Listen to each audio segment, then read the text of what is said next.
Good evening and welcome to Fleece TV from the forest.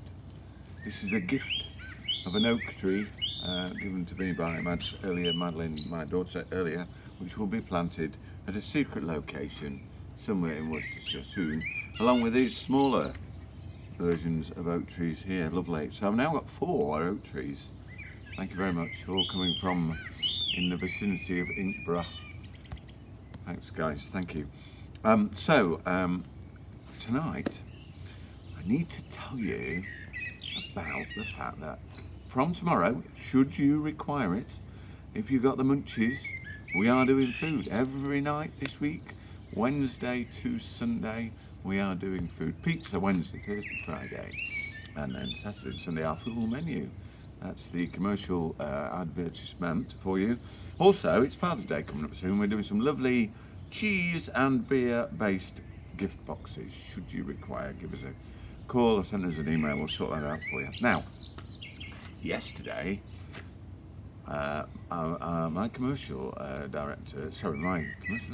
technical director and I went down to the East Devon coast on a very important works-based trip because Tash is working on a crowdfunding initiative for the amazing Sidmouth Folk Festival, the granddaddy of them all, and raising some money to make sure it goes forward in 2021. And that crowdfunding initiative is going to be launched at the end of this month, so keep an eye out for that should you want to put a few shillings into it. But anyway, we went down to Sidders, and this is just a little view from Peak Hill. So we're up here on the National Trust owned and managed Peak Hill, which is of course open today on the South Devon coast, just south of Sidmouth. Here we have a very panty dog there. It's just come up something like 30 flights of stairs according to my phone, which is enough to be going on with for anybody. You can see the East Devon Hills over there. Absolutely lovely. And back to where we started.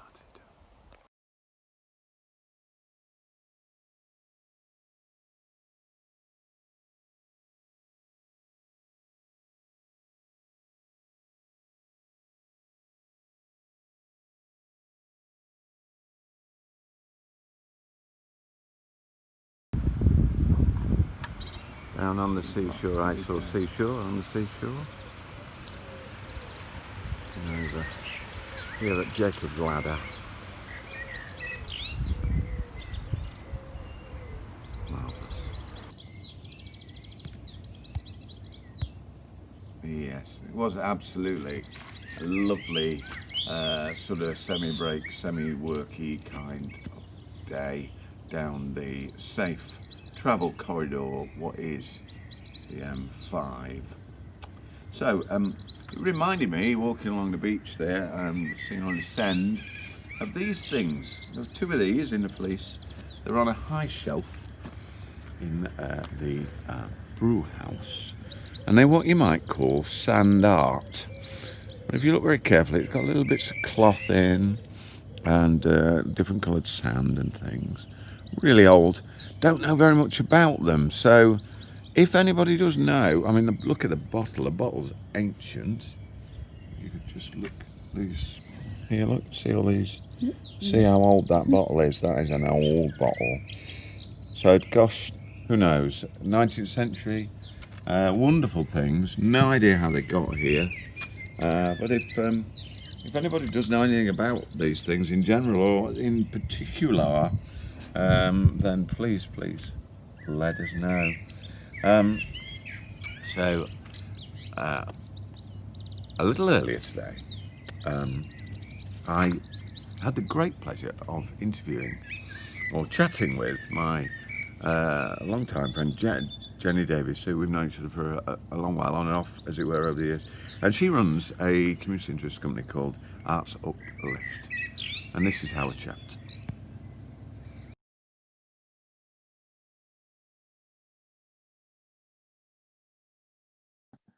Well, hello, and today we are joined by Jenny Davis from ArtsUplift, which is a community interest group supporting the arts in the county. Hi, Jenny. Thanks for joining us today. Hi, how are you? I'm all right, thank you. Yes. Now, could you tell us a little bit of an overview of what you do, what your company does, and what it's all about? Yep, so we're ArtsUplift. We're a community interest company, so it's kind of like a not-for-profit company. And we work across Worcestershire and Warwickshire, and we've been using the arts, and that's all in its broadest sense, so music, dance, drama, craft, visual arts, to help people, as it says on the tin, really, to uplift people. So it's about kind of improving people's physical and mental well-being, and using that, to help specific people with specific health conditions, such as we've been doing a lot of work with people living with dementia and their carers in the community and also in care homes. And we also work a lot with children, young people, specifically with people with learning disabilities or autism, some additional need. So those are the two kind of main areas of work we've been doing. But we're branching into kind of doing work with people with having mental health issues such as anxiety and depression. And we're going to be working more in Warwickshire, actually, with people that are the shielded group, and then people that have been coming out of coming out of hospital as well. So yeah, we're starting to kind of broaden about who we're working with, because it's quite a new company. We've been only going for about 5 years, so and I'm doing it full time now. So yeah, we're growing, and that's fantastic. The results we're getting are amazing. People are really benefiting. How's it been sort of during this last 10 weeks or so during the lockdown? How have things differed, and what things have you had to do differently? Well, it was all a bit of a shock to begin with, because I think we had 5 projects, just got some of the funding for them as well. So we were all kind of building up, ready to get going. And then this happened, and the projects were mainly people living with dementia, and then also some young people, some young looked after children. And it was just like, we're going to have to just postpone everything and just stop, So it was a bit like, I was sort of in limbo for a few weeks, just going, what on earth's going on? And then you start to kind of hear about what people are doing, and you think, oh, blimey, if they can do it, then we can do this. So we start to sort of reshift and have a look at how we might deliver some of the projects we'd had funded anyway. We were doing music sessions in Bromsgrove on a monthly basis, for older people and people living with dementia, and we just thought, well, hang on a minute, let's talk to the artists, see what we can do. So we've decided to record some of the sessions instead. So now we've got a Vimeo account, we've got a YouTube account, which we'd never had before. And so we've got videos going up onto those accounts where people can watch at any time, that they're on their pleasure. But we're also starting to think about maybe we could do some of those monthly sessions live as well. So from July, I think we're going to have an experiment with seeing if people want to come online and do it live, so we can get some feedback from people, which would be great. But yeah, the views have been amazing. Like, I think we worked with Glamber, our drummers, and they had which is for us is brilliant, it's about 220 views, which is just fantastic. We would never reach that number of people. So I think being able to reach more people is really good. And also we were one of the lucky ones to get some funding from the Arts Council. They were doing these emergency arts funds, and so we've been developing our Suitcase Stories project, which we do anyway in partnership with Museums Worcestershire, which is working with people living with dementia again and their carers, and using handling objects to create memories and using the arts to stimulate memories. And so we're lucky enough to get funding to do a research and development on a play, which I've been thinking about for a while, using the new songs and stories that we created, and create a play about raising the awareness of dementia. So I've been working with a director called Helen Tennyson and some actors online. So they've been rehearsing, and she's been busy writing a script, and so that's been really interesting. But on the back of that, also, we in the bid was an online dementia choir that we decided, which again was one of these thoughts I had, or the ideas I've had on the back burner. So we started that about 4 weeks ago, and that's reaching people down in Dorset as well as like Worcestershire and Warwickshire and Coventry. So it's really, again, I got an inquiry from somebody in London, like, and it's just like mad that how, you know, online you can just reach so many more people. And honestly, the feedback has been incredible. We've had a mixture of kind of care homes and then people in their own homes, and I wasn't going to come to them all, but I'm just joining in every Monday, just having a great time. And they've been playing. Claire Fowler's been delivering them. She does a lot of things for brain sessions for the Alzheimer's Society, and it's only half an hour and a bit of a chat. And they play lots of songs that they already know, and they're also learning a new song from our 2K Stories project. It's just been fantastic. As I said, the feedback, people are saying that they are feeling not that great to start with, and then they're feeling brilliant, amazing. You know, they're bringing in pom-poms that they're playing. In another care home decided, we'll do that. So it's like a great party for half an hour a week. So yeah, it's been amazing, really interesting getting that feedback as well. So how would if somebody knew somebody with dementia or wanted to get involved in any way, how would they do that? Well, there's lots of information on our website, which is artsuplift.co.uk. But yeah, just get in touch with me, Jenny at artsuplift.co.uk, or my number's 07946 585 978, and just get in touch. But the choir's on a Monday, 2 p.m. We've got about 6 sessions of that, and the videos are there on Vimeo, you know, for you to see whenever you want. So we've got a variety, kind of folk music, people with guitars, and drumming as we got at the moment. But and we're going to have Corinne Frost, who's a cello player, coming on in July. Wow, that sounds fantastic, I have to say. And so that's on a Monday night. Choir's on a Monday, yeah. Yeah, okay. And what about the future? How do you see things developing as we come out of this lockdown situation? Well, it's hard to know. You sort of keep thinking, we'll do that in July, or we'll do that in the autumn, and then things sort of, you know, you think, actually maybe that's not going to be possible. So things kind of keep getting pushed back, or we just have to rethink what we're doing until we can all meet again. But I mean, I think it would be interesting to have an online offer in the future as well as what we do, because I think you can't beat being in a room, singing together, or just being together, having a cup of tea and a biscuit and chatting. You know, that you can't really beat that. That's my daughter. Sorry, I should turn Skype off. Hang on. That's all right, don't worry. Right. Just had her break time. Yeah.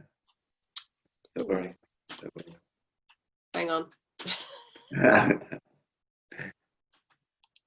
Why isn't it quitting?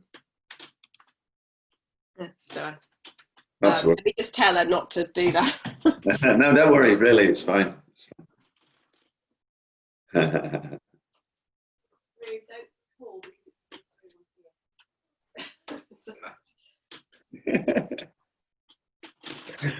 So that's the beauty of Zoom calling. I know. Your whole life's on show, isn't it? Yeah. Yeah. Anyway, future.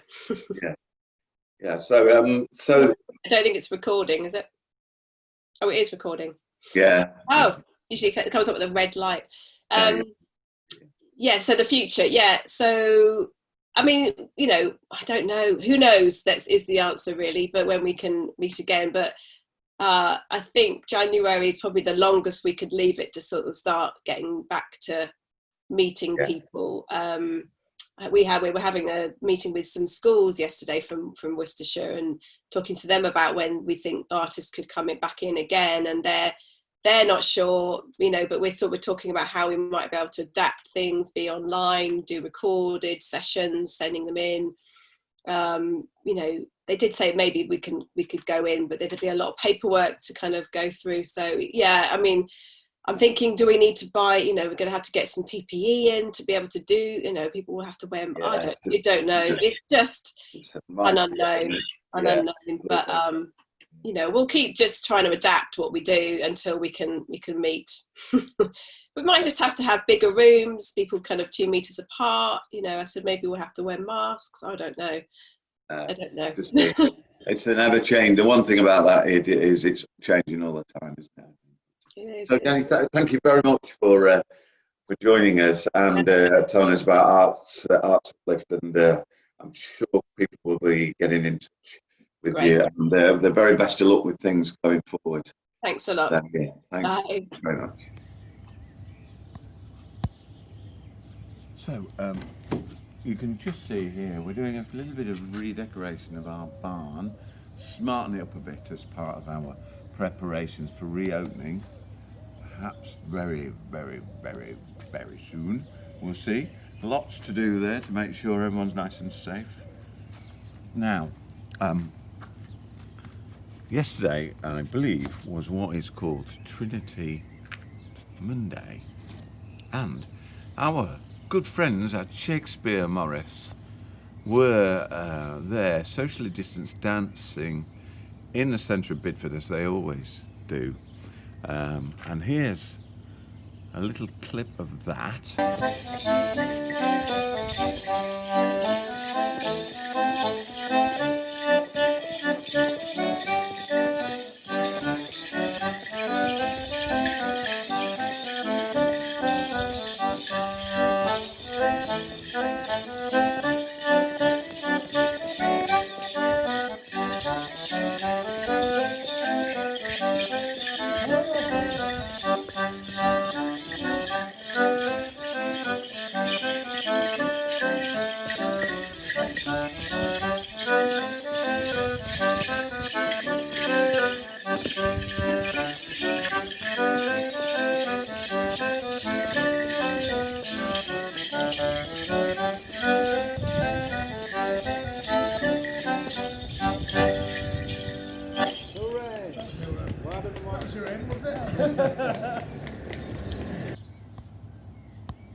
And that was a clip filmed from the back of a hoss, ridden, so to speak, by our home correspondent, Tim the Songslayer, as he's known by some.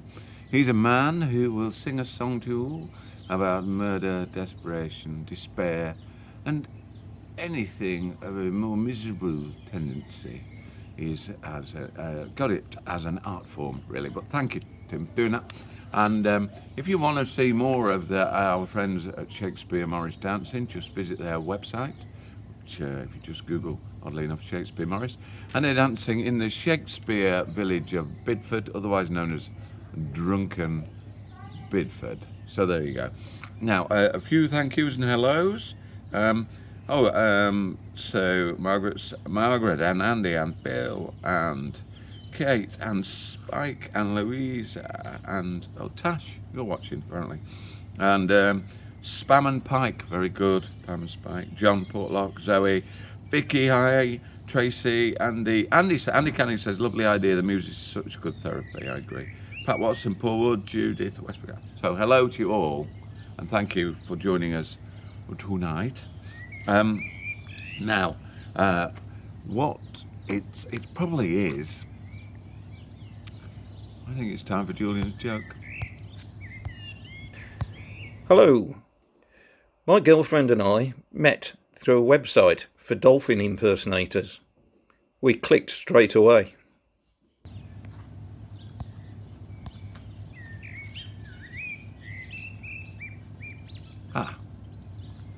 That was, I love that. We just clicked. Okay, Julie, where do you get them from, man? Just amazing. Thank you so much. Now we're going to be this coming week. We're going to be chatting with a very good friend of ours, Moshin Amini, who is the BBC Two Folk Musician of the Year, and he's played here on a number of occasions with Imar and Task, and So we're looking forward to having a chat with him, and he's allowing us to share a couple of the videos that they've put together. But for tonight, this is going back a little while to be pre-lockdown, when there was an amazing session in our pewter room, which also is featuring our own Ross Grant from the village. So we're going to leave you with this. So for now, good night from Fleece TV.